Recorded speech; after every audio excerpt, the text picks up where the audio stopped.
নমস্কার, কেমন আছেন সবাই? আশা করি ভালোই আছেন। আমিও খুব ভালো আছি। আজ অনেকদিন পর ভিডিও আপলোড করছি। এ দেখো বলেছিলাম না আমার বার্থডে ভ্লগ চলেছে, তো সেটাই।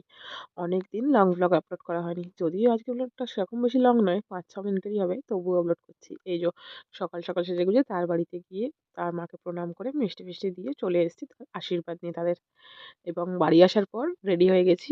মানে ড্রেস-ফ্রেস চেঞ্জ করেছি। সকালে একটা নতুন ড্রেস পরেছিলাম। আবার এখন একটা নিউ নাইটি পরেছি। সকালে যে ড্রেসটা পরেছিলাম ওটা তোমরা দেখেইছো, ভাইফোঁটায় দিয়েছিল একটা দাদা। আর এটা ছিল আজকের লাঞ্চ। ভাত, ডিম ভাজা, মাছ ভাজা, আলুর দম, এদিকে চিংড়ি, চাটনি, ফল, মিষ্টি সব রকমই আরকি আর রাবড়ি। তো এটা দিয়েই হচ্ছে আজকের লাঞ্চটা সারলাম। আর সন্ধ্যাবেলা কেক কাটছি। তারা হঠাৎ আসে, মানে সে এসেছিল এবং তার বন্ধুরা হঠাৎ করেই এসছে। আমি তো পুরো সারপ্রাইজ, দেখছো আমি সেজেগুজে রেডি। কেন আজকে একটা ইনভিটেশন আছে বার্থডে বাড়ি, সেখানেই যাবো বলে রেডি হয়ে গিয়েছি। আর তার সব বন্ধুরা মিলে এসছিল। ২ জন আসতে পারেনি, সরি ৩ জন আসতে পারেনি। কারণ তারাও সেই বার্থডে পার্টিতে ইনভাইট ছিল। তারা অলরেডি পৌঁছে গিয়েছিল। আর আমার জন্য ওয়েট করছিল। তো আমি বললাম ওরা এসছে তো আমার একটু লেট হবে। এই যো আ ওরা সবাই এসছিল। তো ভীষণ মজা করেছি। হঠাৎ করে ভাবিনি সন্ধ্যেবেলা এইভাবে সারপ্রাইজ পাবো বলে। ভাবার বাইরে একটা জিনিস হয়ে গেছে। অ্যাকচুয়ালি আমি একটা পোস্ট শেয়ার করেছিলাম যে আমি একমাত্র যে হয়তো রাত ১২ টায় কেক কাটিনি। আর তার মধ্যে আমি একদম বুঝতেও পারিনি, জানো তো? আমাকে তো ফোন করছিল। করে বলছিল যে ৮:৩০ টায় না বেরিয়ে ৯:৩০ ১০টায় বেরা। সরি ৯:৩০ বা ৯টায় বেরা। একটু লেট কর, একটু লেটে বেরা। আমি গাড়ি দিয়ে দেবো। হ্যান-ত্যান অনেক কিছু বলছিল। যে কেন টোটো করে যাবি? গাড়িতে যাই। এসব বলছিল। বলতে, বলতে দেখলাম হঠাৎই সে এসে গেছে। মানে আমরা পুরো রেডি হয়েছি যে ও অত লেট করছে, আমরা বেরিয়েই যাই। দেখলাম এসে গেছে। যাই হোক কেক-ফেক কাটার পর বেরিয়ে পড়লাম। যাচ্ছি বার্থডে পার্টিতে। এসে গেছি। এ আসেনি আর ওদিকে সৈকতের দিকে আসেনি। আর আমাদের রাত্রে ডিনার যেটা করেছিলাম, বার্থডে বাড়িতে যা, যা খাইয়েছিল ফিশ ফিঙ্গার ছিল, আর এদিকে লুচি আর ছোলার ডাল, চানা ছিল, আর এটা হচ্ছে বার্থডে বয়ের মা। ঠিক আছে? অ্যাকচুয়ালি বার্থডে বয়ের বার্থডেটা চলে গিয়েছে। আর এদিকে সাদা ভাত আর চিকেন করেছিল।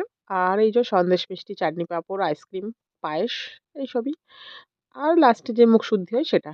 তো চলো চলে এসেছি। আর এখন পুরো টায়ার্ড। সারাদিনটা ভীষণ এনজয় করে কাটিয়েছি। যাই হোক, পরের দিন সকাল নিয়ে নিচ্ছি ছোলার ছাতু।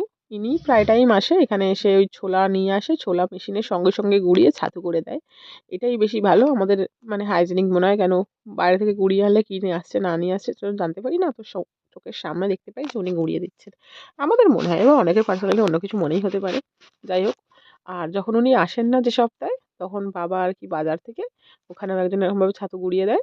সেখান থেকে নিয়ে আসে। তো আমরা এটাই খাই। এটা একটা জানো তো হেলদিও। ছাতু খাওয়া তো এমনিই ভালো। আর সারাদিন আর কোনো ভ্লগ হয়নি। সন্ধ্যেবেলা হঠাৎ তিয়াসা এসে হাজির। ও কেক-ফেক নিয়ে এসে একটা গিফট এনেছে, ক্লিপ। তো আমিও রেডি হয়ে নিলাম ট্যাগ করে যে দাঁড়া কেক কাটবো ইয়া নিজেই বলে নিলাম হ্যাপি বার্থডে টু মি মনে, মনে। আর কেক কাটছি। আর এদিকে তিয়াসা বলছে হ্যাপি বার্থডে টু ইউ। আমার খুব মজা লাগে জানো তো এরকম। আ অলরেডি ২ টো কেক কাটা হয়ে গেল।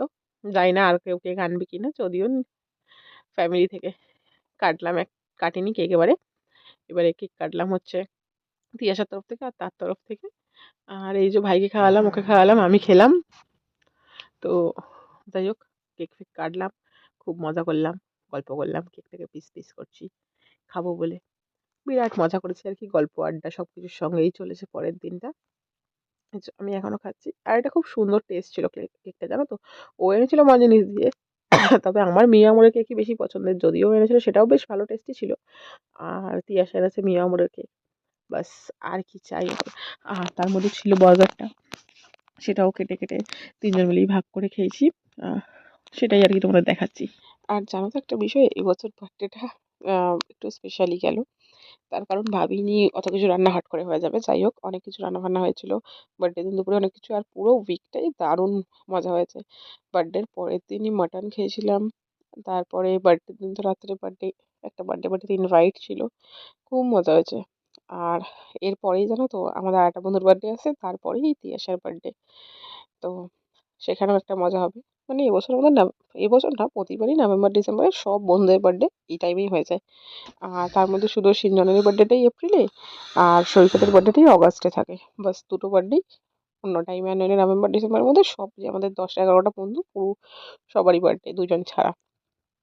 এই যো আ আমরা এখন কেকটা খেয়ে নিচ্ছি। আর এদিকে বার্গারটা এবার কেটে ওটাও ভাগ করে খেয়ে নেবো আরকি। চলো, এটা হচ্ছে সানডেতে। মানে জগদ্ধাত্রী পুজোর পরের দিন, যেদিন আমার বার্থডে আর কি সেলিব্রেট হচ্ছে বার্থডেটা। তো সবাইকে আমি ইনভাইট করেছিলাম, সব ফ্রেন্ডসদের। এই যে এ এসে গেছে, ওদিকে মাসির ছেলে, বড় মাসির মেয়ে, ছোট মাসির ছেলে এসেছে। আর সেদিন রাতে জানো বিরিয়ানি হয়েছিল। এই যে সবাই এখন খেতে বসে পড়েছে, সব ফ্রেন্ডরাই মোটামুটি এসেছে, খালি তার মধ্যে একজনই আসেনি, তোতন। এদিকে ভাই বোনরা খেতে বসেছে, উপরেও ভাই ভাই